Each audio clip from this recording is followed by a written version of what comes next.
All right, Unit 11, Lesson 3 is about choosing appropriate measures to summarize data sets.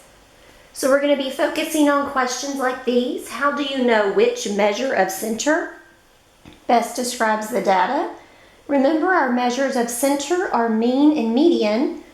How do you know which measure of variability best describes the data? And those two are mean absolute deviation or the interquartile range. And all four of these were discussed in Lesson 2 and in the other video. So check there if you need more understanding on those. We're going to look at some situations with data and decide which measure is best. Our first one is going to be this dot plot. It says this dot plot is symmetrical with no extreme values. Which measure of center best describes the data? Well, our measures of center is median and mean.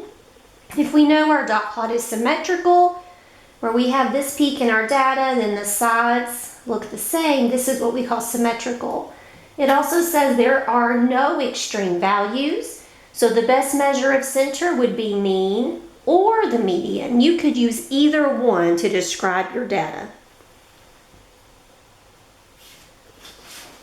All right, our next example is another dot plot, and this one is called hours spent exercising per week.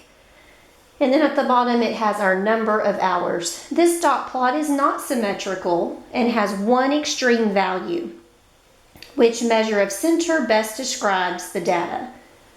Well, we see these two are equal, and then the sides are just a little bit off. But the thing that really throws this dot plot off is this answer of 0.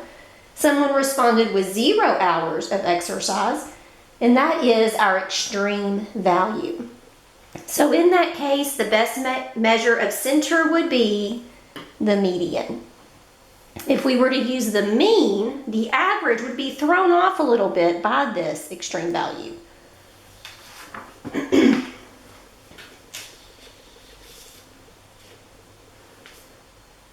All right, here's another situation. Kinsley looks at the prices of 5 books at the bookstore. The prices she saw were $8, $4, $9, $10, $9. The prices contain one extreme value, $4. Which measure of center should Kinsley use to describe the data? Well, our measures of center are mean and median. We have this one extreme value, which means the mean would be a little off because of this extreme value. 8, 9, and 10, they're pretty close together. The best measure of center would be median.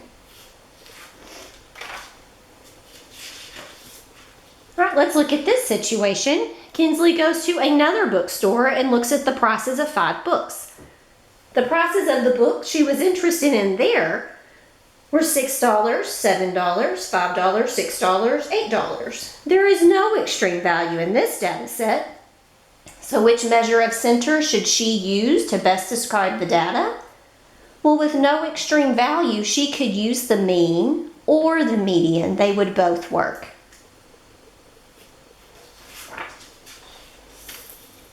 Right, here's another situation. Sarah took the outdoor temperature at 8 a.m. for 1 week. Here are the temperatures she recorded. So you can see those temperatures there. They're all pretty close by each other except for this one. There is one extreme value in this data set. So which measure of center should she use to describe the data?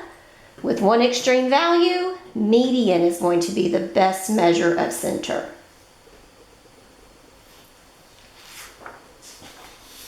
All right, we're going to look at a dot plot here. This dot plot is about the number of fish caught.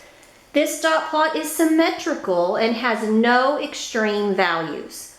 Which measure is the best measure of variability? If you'll think back to that measure of variability, we have mean absolute deviation and interquartile range to choose from. So those are the abbreviations of our options.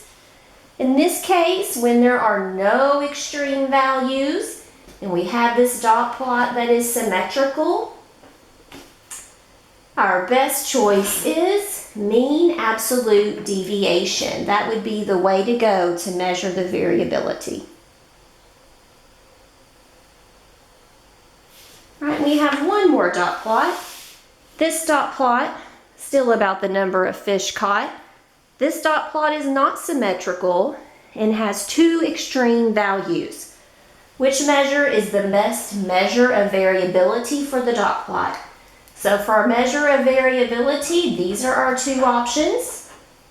It is not symmetrical and there are two extreme values over here. So the best one to use is interquartile range. That would be your best measure of variability.